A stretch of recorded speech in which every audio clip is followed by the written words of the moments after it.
Good morning student, education study circle में आपका स्वागत है। तो आज हम लोग स्थिर विद्युत विभव तथा धारिता के एनसीईआरटी प्रश्नों के क्रम को आगे बढ़ाएंगे। दोस्तों, जैसा कि हमने पहले, दूसरे, तीसरे बहुत सारे वीडियो में एनसीईआरटी के प्रश्नों को सॉल्व किया है, तो उसी क्रम को आगे बढ़ाते हुए क्वेश्चन को सॉल्व करेंगे दोस्तों।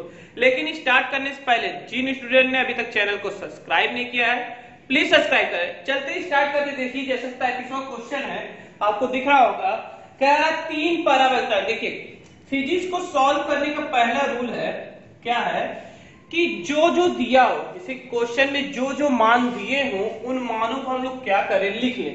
क्योंकि जब मान को लिख लेंगे तो क्वेश्चन को सॉल्व करने में आसानी होगी और क्या ज्ञात करना है ये पता चल जाएगा। देखिए, जैसे कि दिया तीन परावर्तक, तो परावर्तक को किससे प्रदर्शित करते हैं हम लोग, के से। तो के बराबर क्या हो जाएगा, 3। फिर कह रहा तथा 10⁷ वोल्ट पर मीटर। तो वोल्ट पर मीटर दिया है, तो इसका मतलब क्या है, वैद्युत क्षेत्र की तीव्रता दिया है, जिसे सामर्थ्य कहते हैं, विद्युत सामर्थ्य, जैसे कि परावैद्युत सामर्थ्य। तो ई मैक्स कर देंगे, सामर्थ्य मतलब अधिकतम। तो कितना दिया, 10⁷। फिर क्या कह रहा है, एक पदार्थ से 1 किलोवाट। तो 1 किलोवाट क्या दिया, विभव 1 किलोवाट मतलब 1000 वाट, ठीक है, 1000 वोल्ट। तो ये हो गया आपका। तो अनुमातक समांतर के संधारित्र अभिकल्पना करनी है, वैद्युत सामर्थ्य व अधिकतम वैद्युत क्षेत्र है जिसके कोई पदार्थ बिना भंग हुए अर्थात आंशिक आयनन द्वारा बिना वैद्युत संचरण आरण किए सहन कर सकता है और सुरक्षा की दृष्टि से क्षेत्र को कभी भी परावैद्युत सामर्थ्य के 10% से अधिक नहीं होना चाहिए। तो अधिकतम परावैद्युत सामर्थ्य मतलब परावैद्युत क्षेत्र अधिकतम, तो दिया इसमें अधिकतम, और क्या दे दिया इसमें, देखिए, और संधारित्र दिया है धारिता C 50 पिको, पीएफ दिया तो मतलब पिको फैरेड, मतलब 50 × 10⁻12 फैरेड, ठीक है। तो ये हो जाएगा, तो लिख लेते हैं अधिकतम वैद्युत क्षेत्र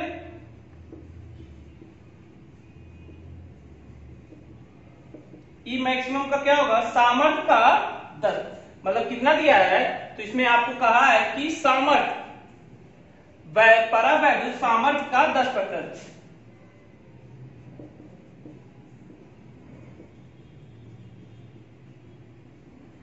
सामर्थ्य का 10%।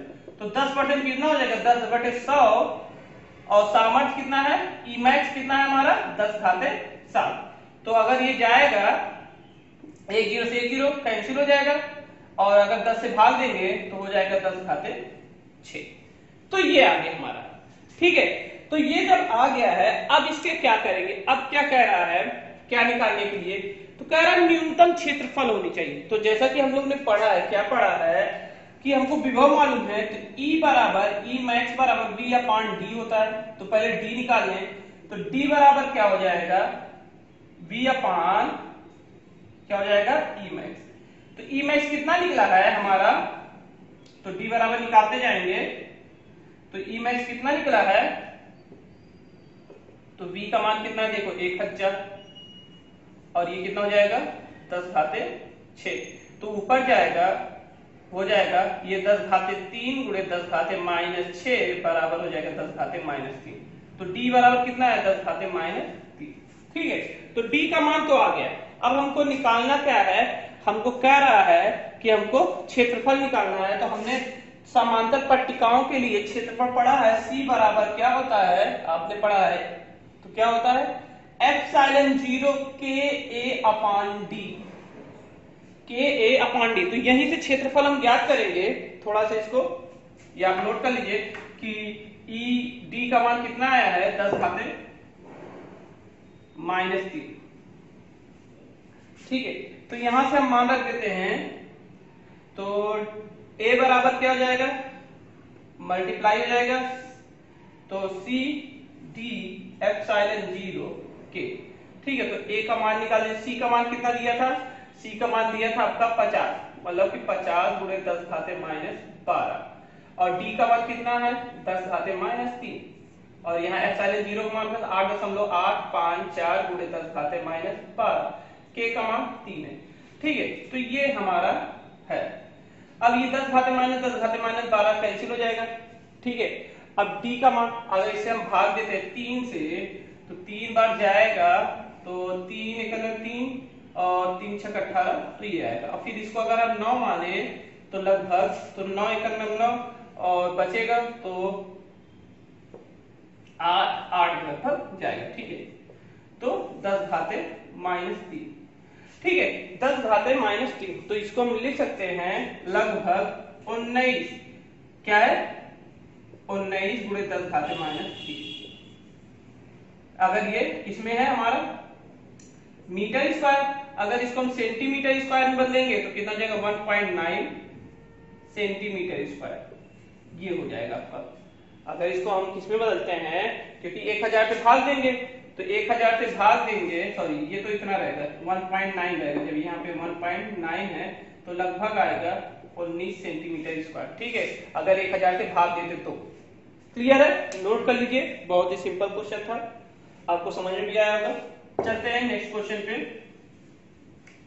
क्वेश्चन जितने बड़े होते हैं उतने ही सिंपल होते हैं कि उनको सॉल्व कैसे किया जाए। ठीक है, तो आप आसानी से इसको बदल सकते हैं। आपने देखा नहीं कि कैसे बदला जाता है? अगर ना समझ में आया कभी भी हम बता दे कि आपको जो दिया था 1.9 गुणे 10 घाते माइनस 3, अगर इसको आपको इससे मीटर स्क्वायर था और मीटर स्क्वायर को अगर आप किसमें बदलते हैं, अगर सेंटीमीटर में बदलते हैं तो 10 घाते 4 से गुणा करेंगे, तो 10 घाते 4 गुणा करोगे 9 गुणे 10 आ जाएगा, तो इसके बराबर आ जाएगा 19। समझ में आ रहा होगा आपको? ऐसी कोई बात नहीं, इतना सिंपल चीज तो आपको आना चाहिए। चलते हैं 34वां क्वेश्चन देख लेते हैं। 34वां क्वेश्चन कुछ व्याख्यात्मक क्वेश्चन है और बहुत ही अच्छा क्वेश्चन है। देखिए क्या कह रहा है, कह रहा है व्यवस्थात्मकता निम्न लिखित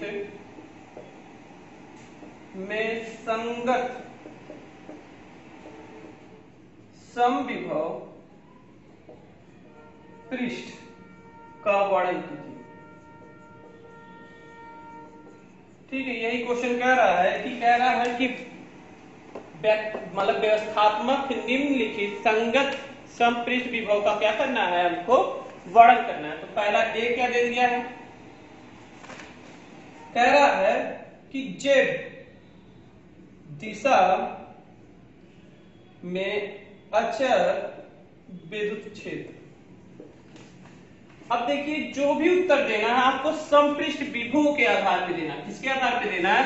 तो समपृष्ठ विभव के आधार पर। तो इसको अगर हम लिखेंगे, उत्तर देंगे, इसका क्या उत्तर देंगे कि समपृष्ठ विभव जेड की दिशा में अचर वैद्युत क्षेत्र, तो जेड की दिशा में क्या कह रहा है? अचर वैद्युत क्षेत्र होगा। तो समपृष्ठ विभव में, समपृष्ठ विभव मतलब कि समविभव पृष्ठ में, इसको सही लिख दीजिए, समविभव पृष्ठ में क्या होगा? यहां पे देखिए, अगर जेड जेड की बात करें तो यहां पे एक्स वाई लेना है, क्योंकि यहां एक्स वाई समपृष्ठ विभव में क्या होता है? एक्स वाई होता है। एक्स वाई समतल में क्या होंगे? एक्स वाई समतल में, एक्स वाई समतल के समांतर समतल होंगे, समांतर समतल होंगे। क्या होंगे? समतल होंगे, क्योंकि जो समपृष्ठ विभव, क्योंकि उसमें एक समान हो जाता है, उसमें एक्स वाई ही रहता है, जेड की भूमिका ही नहीं बनती। ठीक है, हमेशा एक्स वाई रहता है, ज्यादा बनता है, जेड की भूमिका बहुत कम बनेगी। तो ये क्या हो जाएगा? एक्स वाई समतल के क्या हो जाएंगे? समांतर समतल के रूप में होंगे। ठीक है, नेक्स्ट क्वेश्चन देखते हैं बी। इसी में बी क्वेश्चन क्या कह रहा है? कह रहा है एक क्षेत्र जो एक समान, देखिए आपको जो आंसर देना है रूप से बढ़ती है, परंतु एक ही दिशा, मान लीजिए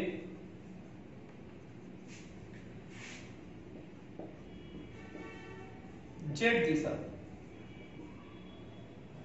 में रहती है।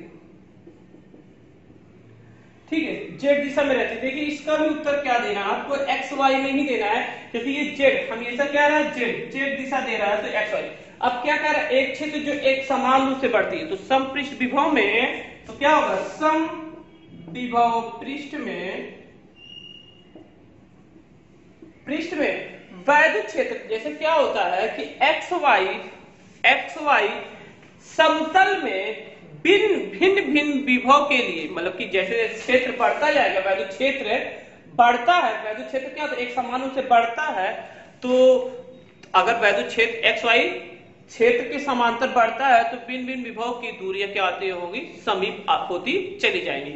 जैसे कि अगर ये जैसे वैद्युत क्षेत्र बढ़ेगा, जो भिन्न भिन्न विभव वाले हैं उनकी वो आपस में क्या होने लगेंगे, समीप होने लगती हैं। तो यही है कि जैसे कि समपृष्ठ विभव में एक्स वाई के समतल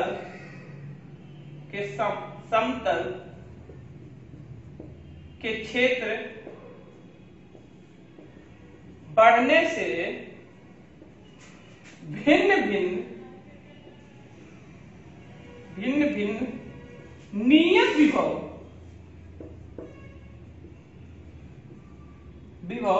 एक दूसरे के क्या आने लगेंगे, भिन्न भिन्न नियत विभव एक दूसरे के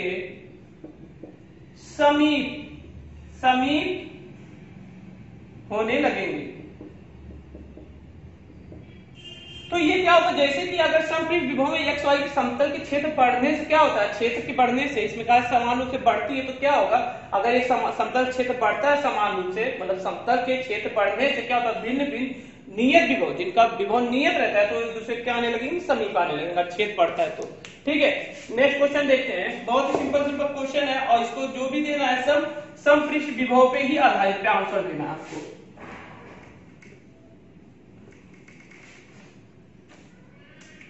सी क्वेश्चन क्या कहा है कि मूल बिंदु पर कोई एकल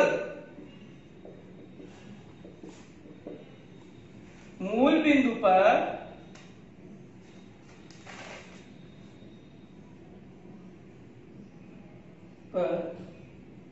कोई एकल धनावेश और, तो इसका उत्तर क्या होगा, जैसे कि मूल बिंदु किसका एकल धनावेश हो सकता है, तो मूल बिंदु जो होगा वो साकेंद्री गोले का ही मूल बिंदु, मतलब कि मूल केंद्र बिंदु होता है। मूल केंद्र क्या होता है, बिंदु होता है। तो साकेंद्री समपृष्ठ विभव में लिख देंगे, समपृष्ठ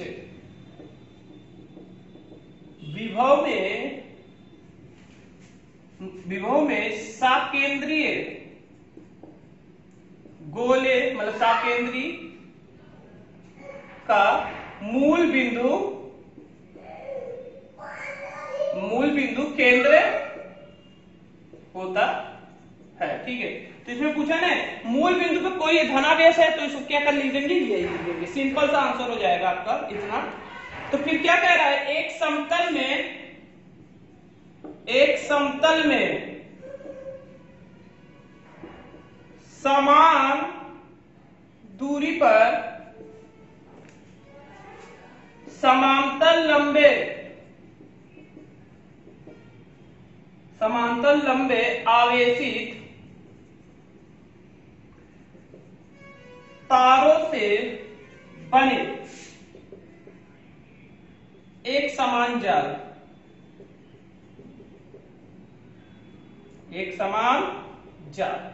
तो इससे क्या तात्पर्य है, तो देखिए इससे तात्पर्य क्या है, इससे तात्पर्य है कि एक समान जो जाल होता है वो ग्रिड की भांति काटता है। एक समान जाल समपृष्ठ विभव में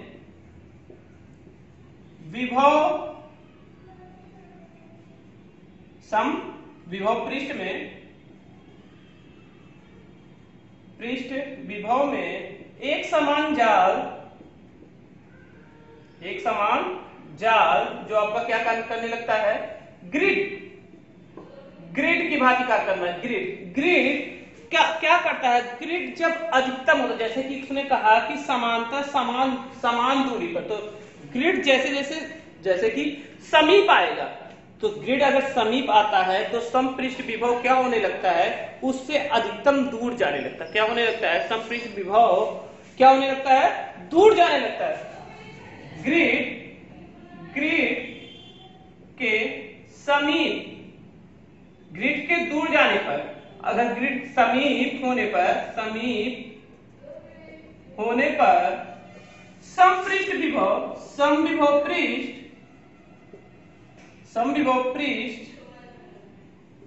क्या होने लगते हैं, समविभव पृष्ठ, तो समविभव पृष्ठ क्या होने लगते हैं, से समविभव पृष्ठ एक दूसरे से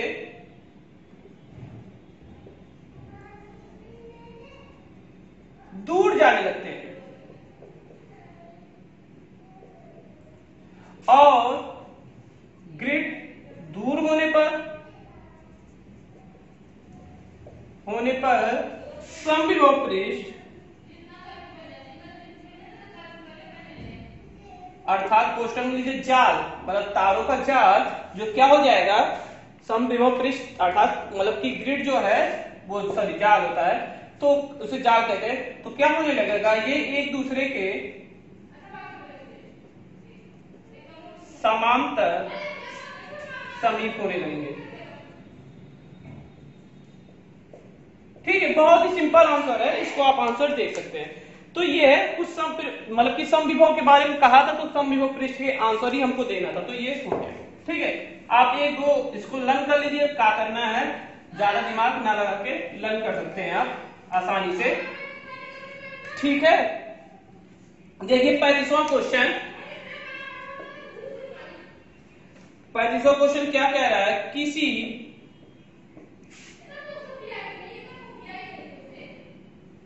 वन डे ग्राफ प्रकार के जनित्र में एक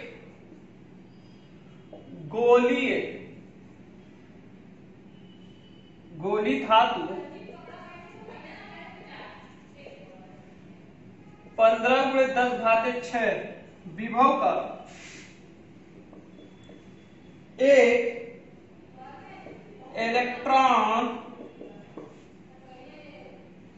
इलेक्ट्रोड दिया है, इलेक्ट्रोड बनाना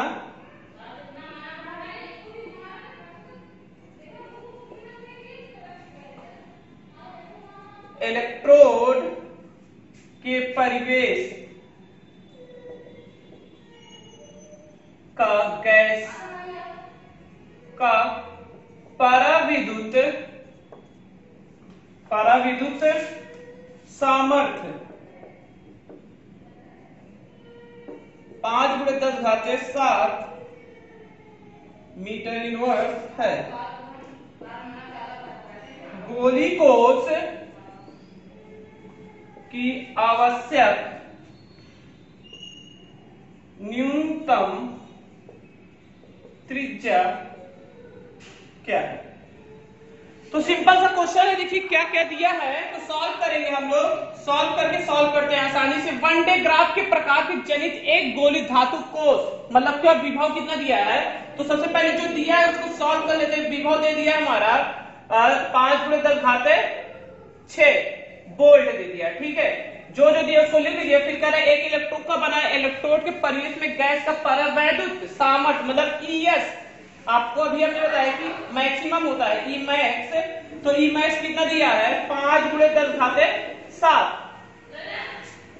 वोल्ट मीटर है। ठीक है, तो कह रहा है कि आवश्यक जगह, तो विभव बराबर क्या होता है 1/4πε0 Q/R होता है, और ई मैक्स बराबर अगर ले तो सामर्थ्य 1/4πε0 Q/R²। ठीक है, समीकरण 1 समीकरण 2 इसको बना लीजिए, आसानी से सॉल्व हो जाएगा क्वेश्चन। समीकरण 1 समीकरण 2 से भाग देने पर, समीकरण 1 में समीकरण 2 से क्या कर दे भाग देने पर, तो v बराबर क्या आएगा ई मैक्स हो जाएगा, तो 1/4πε0 और Q/R, तो 1/4πε0 ln 0, तो ये पूरा कैंसिल है, Q अपान R स्क्वायर, तो R 8 है कैंसिल, एक आठ कैंसिल, तो R ऊपर चला जाएगा, तो R बराबर क्या है, V बराबर E मैक्स हो जाएगा। तो V का मान कितना दिया हमारा, तो V का मान दिया हमारा 15 गुणे 10 घाते 6 और इसका मान कितना दिया है 5 गुणे 10 घाते 7, तो ये दिया है, तो ये 5 गुणे 10 घाते 7 दिया है हमारा, ठीक है। माइनस में दिया है कि प्लस में, तो शायद प्लस में ही दिया, तो काट देते हैं, अगर काटेंगे तो ये हो जाएगा 5 1 15, तो हो जाएगा R बराबर ऊपर जाएगा 3 गुणे और 3 बटे 10 हो जाएगा, तो लगभग आएगा 0.3 क्या हो जाएगा मीटर, ठीक है 0.3 मीटर। अब माइनस में कि प्लस, अगर ये ध्यान देख लीजिएगा थोड़ा सा, यहाँ पर अगर माइनस होगा तो ये 30 हो जाएगा, अगर जैसे कि अगर ये माइनस होगा, ये प्लस ही है, प्लस है तो प्लस ऊपर जाएगा, और अब विभव थोड़ा चेक कर लीजिएगा, तो ये आएगा, तो अगर हम भाग देंगे तो 3 बटे कितना हो जाएगा 10 हो जाएगा, तो 0.3 मीटर होगा, ठीक है। थोड़ा देख लीजिएगा तो यही आंसर हो जाएगा दोस्तों। तो ये तो देखिए ये था क्वेश्चन का आंसर 35वां क्वेश्चन। इसके जो नेक्स्ट क्वेश्चन बचे उसको अब नेक्स्ट वीडियो में बता देंगे, क्योंकि वीडियो बहुत लॉन्ग होता चला जाता है। तो जो अगर आपको कोई प्रश्न में तो कोई दिक्कत हो, और यहाँ पे थोड़ा सा चेक कर लीजिएगा, थोड़ा सा अगर मान में कोई दिक्कत होगा तो मान में जो है उसी हिसाब से हमने लगाया है, और मान में अगर कोई दिक्कत होगा तो बताइएगा। और अगर इसको हम मीटर में बदले तो क्या करेंगे, 100 से गुणा कर देंगे, सेंटीमीटर बदलेंगे तो R बराबर 30 सेंटीमीटर आ जाएगा, ठीक है। 100 से गुणा करेंगे तो R बराबर कितना जाएगा 30 सेंटीमीटर आ जाएगा। तो मान देख लीजिए, हमको मान में थोड़ा कंफ्यूजन लग रहा था, जैसा भी हो अगर यही होगा तो आंसर यही आएगा दोस्तों। तो नमस्कार दोस्तों, नए वीडियो में नई जानकारी के साथ मिलेंगे, लेकिन जिन्होंने अभी तक चैनल को सब्सक्राइब नहीं किया तो प्लीज सब्सक्राइब कर ले। और दूसरी बात, आपको वीडियो कैसा लगा है कमेंट करके बताइए, और कोई भी क्वेश्चन में प्रॉब्लम हो तो उसकी भी जानकारी आप कमेंट बॉक्स में दीजिए, जिसको हम एकत्रित करके जितने भी प्रॉब्लम रहेंगे क्वेश्चन संबंधी और कोई भी प्रश्न संबंधी, उसको हम क्या करेंगे नेक्स्ट वीडियो में बना के, एक वीडियो में सारे क्वेश्चन बना के अच्छे सॉल्व कर देंगे। तो नमस्कार दोस्तों, नए वीडियो में नई जानकारी संबंधी।